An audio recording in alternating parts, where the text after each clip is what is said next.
कि मैं आज से 25 साल पहले नॉन वेज वगैरह बहुत खाता था। सिर्फ सैटरडे और थर्सडे नहीं खाता था कि गुरु दीक्षा ले लूं। लेकिन मुझे थोड़ा कन्फ्यूजन था कि मैं नॉन वेज तो खाता नहीं, गुटखा तम्बाकू इत्यादि वो सबको हाथ भी नहीं लगाता हूँ। गलती से खा लिया तो आगे कुछ गलत सलत ना हो जाए।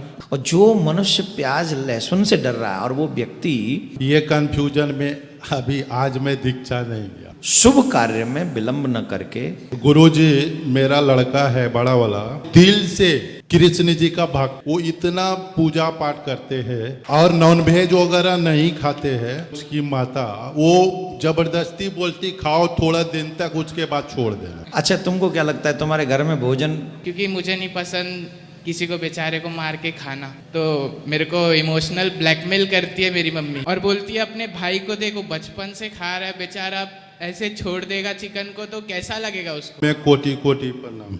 राधे श्याम राधे श्याम। सर मेरा प्रश्न ऐसा था हाँ। कि मैं आज से 25 साल पहले नॉन वेज वगैरह बहुत खाता था जी सिर्फ सैटरडे और थर्सडे नहीं खाता था जी। अच्छा मेरा बिजनेस टूर्स एंड ट्रेवल्स का है, मैं ड्राइव करता हूँ जी।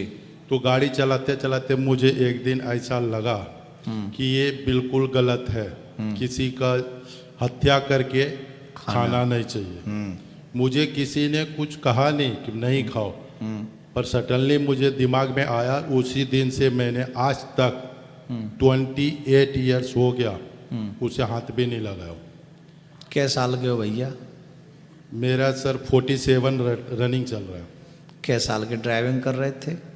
मैं 92 का मेरा ड्राइविंग लाइसेंस है। इसका मतलब इलीगल ड्राइविंग कर रहे थे। हाँ यस। चलो कोई नहीं, माफ कर देते। पूछो। हाँ। तो सर मैं इधर कामोटे में रहता हूँ जी आप यहाँ से 8 किलोमीटर दूर है। जी मैं फर्स्ट टाइम ये भागवत कथा में आया हूँ पूरी लाइफ में जी। और मैं सोच के आया था कि गुरु दीक्षा ले लूं। लेकिन मुझे थोड़ा कन्फ्यूजन था कि मैं नॉन वेज तो खाता नहीं, गुटखा तम्बाकू इत्यादि वो सबको हाथ भी नहीं लगाता हूँ। लेकिन ये लहसुन और प्याज वाली बात जो है वो तो हमारे घर में खाना में बनते हैं, तो मैं सोचा कि दीक्षा ले लूँ। लेकिन मैं यदि वो गलती से खा लिया तो आगे कुछ गलत सलत ना हो जाए। ये कंफ्यूजन में अभी आज मैं दीक्षा नहीं लिया। देखो क्या नाम है आपका? ओम प्रकाश शाह। ओम प्रकाश जी, आप सच मानिए आप एक अच्छी आत्मा हैं और आपको भगवान ने किसी स्पेशल उद्देश्य से भेजा है धरती पर। राधे राधे। जो मानव स्वयं से खाना छोड़ दे, मतलब अगर आपने 28 ईयर्स से छोड़ा हुआ है और 47 के हो तो लगभग 19 साल के रहे होगे जब आपने विचार बनाया कि मुझे आज के बाद नहीं खाना, राइट? हाँ हाँ सर। तो 19 साल के जब आप रहे होगे आपके मन में, आपने खाया कितने दिन होगा? 10-5 साल? हाँ हाँ। लेकिन आपके मन में विचार आ गया, इसका मतलब बहुत स्वतः ही आ गया, इसका मतलब कोई शक्ति आपको प्रेरित कर रही है। हाँ। और जो मनुष्य प्याज लहसुन से डर रहा है और वो व्यक्ति मांस खाना छोड़ चुका है, गुटखा सुटका सब छोड़ चुका है, हाँ कुछ नहीं खाता तो वो प्याज लहसुन से क्यों डर रहा है? वो तो कोई बड़ी बात ही नहीं है। सबसे बड़ा जो आदत बुरी है वो है मांस खाने की। जिससे मांस खाने की आदत पड़ जाए वो नहीं छूटती उससे। प्याज लहसुन तो it's very small thing. As a vegetarian, as a vegetables, जैसे मुझे बैंगन पसंद नहीं, मैं नहीं खा रहा। अब मैं घर में बोल ही दूंगा ना मुझे बैंगन नहीं चाहिए। वो सर मुझे थोड़ा अपनी धर्म पत्नी से डर लगता है क्योंकि हमारे वजह से वो खाना में लहसुन प्याज डालेंगे नहीं और हर समय हमें कोसते रहेगी कि आपके वजह से हम लोग को भी नहीं खाना पड़ रहा। आई है पत्नी? पत्नी आई है आपकी? हाँ है ना। खड़ी करो, दे दो पत्नी को, दे दो। राधे राधे गुरुजी। तो तुमने भी दीक्षा नहीं लेनी थी? अभी तक तो नहीं ली हूँ गुरुजी। नहीं लिए वो तो ठीक है, लेनी चाहिए कि नहीं लेनी चाहिए? अपना कल्याण करवाना चाहिए कि नहीं करवाना चाहिए? हाँ हाँ। हाँ हाँ। करवाना चाहिए कि नहीं? जी तो अब तुम्हारा पति सिर्फ इसलिए दीक्षा नहीं लिया कि उसको प्याज लहसुन मिल गया तो प्रॉब्लम हो जाएगा। तो आपको अपने पति को ये कहना चाहिए कि नहीं, आप अच्छे कार्य करते हैं, आप अच्छा कार्य कीजिए, मैं आपको भगवान से मिलने में आपकी सहायता करूंगी, मदद करूंगी, और आप जैसा चाहोगे वैसा भोजन बनाऊंगी। जी जी नहीं, उन पति देव को कहो, पति बोल रहे, अरे तुम बोलो पति देव को, बोले जो आप कहोगी भोजन वो बना के दूंगी। मैंने बोला क्या ले नहीं, लीजिए? मेरे आगे बोलो। ले- तो बोलिए आपको ले नहीं नहीं बोले नहीं, ऐसे क्या बोलती हो? इनका नाम लेती हो? क्या लेती है? नहीं, नाम नहीं लेते। नाम नहीं लेती? क्या बोलते हो? ए जी बोलते हो? क्या बोलते हो? जी जी बोलते हो? तो बोलो जी मैंने तो आपको पहले ही बोला है, आप जो कहोगे मैं आपके लिए बोलो, ऐसे बोलो। हाँ, ले लीजिए ना जो आप कहेंगे।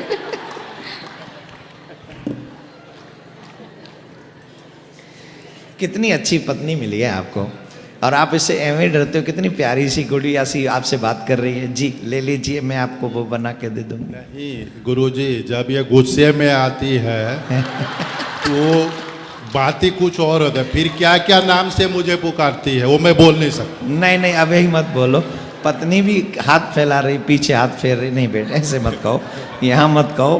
अच्छा नहीं, चलो ऐसा नहीं है, गुस्से में कभी कभी ऐसा हो जाता है, कोई बात नहीं, कंट्रोल करो। लेकिन एक बात कहें, तुमको दीक्षा ले लेनी चाहिए। शुभ कार्य में विलंब न करके, वो दिन शुभ है जिस दिन आपके मन में विचार आ जाए कि मुझे दीक्षा लेनी है और मुझे भगवान का बनना है।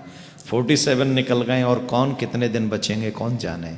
इसलिए अपने आप को ईश्वर से जोड़ के, अपना संबंध ईश्वर से स्थापित करके भगवान को मनाने का प्रयास करना चाहिए। गुरुजी, मेरा लड़का है बड़ा वाला, वो सिर्फ हमसे भी ज़्यादा, मतलब बोलता है ना, बाप एक तो बेटा 10, तो हम तो खाते नहीं, वो दिल से कृष्ण जी का भक्त है। हम तो उतना टाइम भी नहीं दे सकते। वो अभी से ये एज में वो इतना पूजा पाठ करते हैं कि बिना पूजा किए वो कॉलेज भी नहीं जाते हैं, और नॉन वेज वगैरह नहीं खाते हैं। पर हमारी पत्नी जी जो है, उसकी माता, वो जबरदस्ती बोलती खाओ थोड़ा दिन तक, उसके बाद छोड़ देना। ये बात पे बहुत झगड़ा होता है। अच्छा अब माइक बेटे को दे दो, तुम दोनों बैठ जाओ। राधे राधे गुरुजी, और आप सभी को मेरा प्यार भरा राधे राधे। हाय सो स्वीट, बहुत प्यारा है। अच्छा तुमको क्या लगता है तुम्हारे घर में भोजन? गुरुजी देखिए, ऐसा है कि मेरी मम्मी जो है, उनको चिकन विकन मटन बहुत पसंद है खाना, और मैं नहीं खाता है सब, क्योंकि मुझे नहीं पसंद किसी को बेचारे को मार के खाना। तो फिर मैं मम्मी को भी बोलता हूँ कि नहीं बंद कर दो ये सब, तो मेरे को इमोशनल ब्लैकमेल करती है मेरी मम्मी कि बोलती है कि क्यों रे, तुझे अपनी माँ की खुशी बर्दाश्त नहीं होती जो चिकन बंद करने बोल रहा है। तो और बोलती है अपने भाई को देखो, बचपन से खा रहा है बेचारा, ऐसे छोड़ देगा चिकन को तो कैसा लगेगा उसको। वो भाई को भी खड़ा कर, पूरी फैमिली ये देख कि क्या चिकन खा खा के देख कैसा हो रहा है। अब अपनी माँ को खड़ा कर, माँ को खड़ा कर। अब आपने चिकन खिला खिला के इसको क्या बना दिया बताओ जरा, माइक को दो, माइक माँ को माइक दो।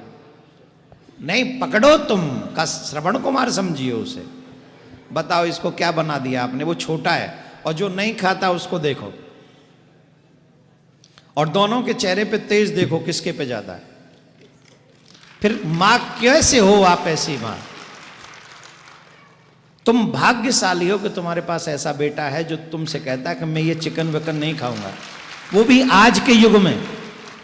आज के युग में मैं आपसे कोई द्वेष नहीं है मेरा, लेकिन मैं आपसे पूछता हूं, जब आपको एक मच्छर खाता है तो आप उस मच्छर की क्या दशा करती हैं? आपके पीछे कितने पशु मारे जाते हैं, कितने पक्षी मारे जाते हैं, और उनको मारने का जो पाप है, उसकी हत्या का पाप किसको लगेगा?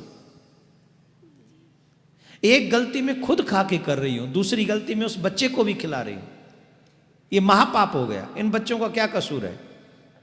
इनको तो पता भी नहीं कि खाना चाहिए कि नहीं खाना चाहिए। गुरुजी इनके ऊपर तो मच्छर भी बैठता है तो बोलते हैं हमें काटने दीजिए, मत मारिए इन्हें। हाँ तो ये वो है ना, कथा का धर्म का प्रचार, वो उसको धर्म के ऊपर असर है उसका धर्म का। लेकिन इनको क्या, जो कहते तुम्हारी खुशी के लिए खुद बेखुशी हो रहा है वो। अब देखो, नहीं सच्ची में देखो उसकी शक्ल कैसी हो गई।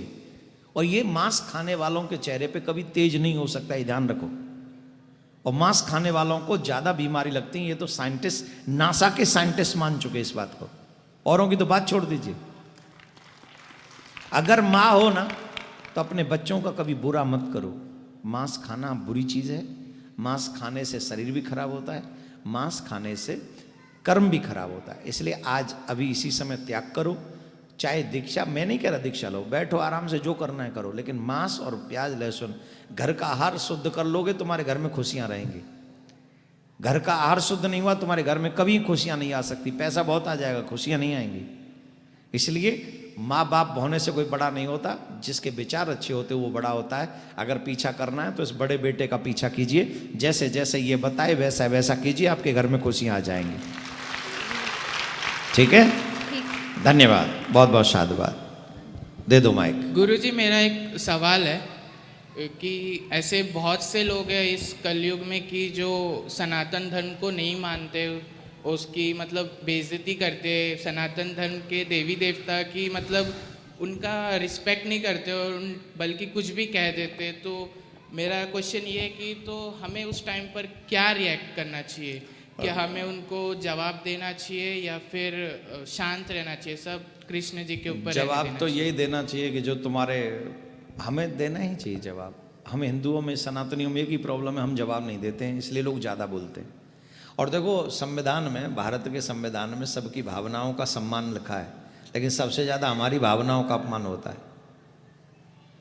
सबसे ज़्यादा हमारे देवी देवताओं का अपमान होता है और कोई हमारा साथ नहीं देता। शासन प्रशासन कोई नहीं, न नेता साथ देते हैं, न शासन प्रशासन कोई साथ नहीं देता। जुडिशरी भी नहीं कहती कि भाई तुम सनातनियों के भगवान को ऐसे कैसे बोल सकते हो, किसी भी साधु को पाखंडी तुम कैसे कह सकते हो। किसी सरेआम बोला जाता है उनको पाखंडी, कोई नहीं रोकने वाला है।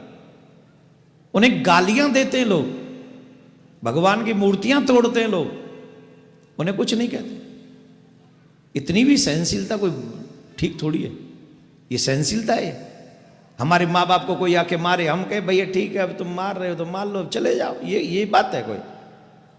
इसको सहनशीलता नहीं कहते, इसे कायरता कहते हैं। ऐसे इंसान बुजदिल होते, कमजोर होते, जो अपने सम्मान के लिए लड़ भी नहीं सकते। हमको तो लगता है ऐसे लोगों की, आप सोशल साइट्स पे तो एक और ऑप्शन होता है रिपोर्ट, हमें रिपोर्ट करनी चाहिए ऐसे लोगों की।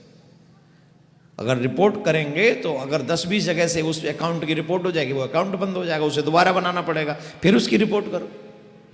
उसे सोशल साइट पे सरवाइव मत करने दो अगर वो गलत बोलता है। ये हम सब सनातनियों की जिम्मेदारी है। कोई भी गलत बोले, हमारे गुरु के लिए कोई गलत बोले, रिपोर्ट करना शुरू करो।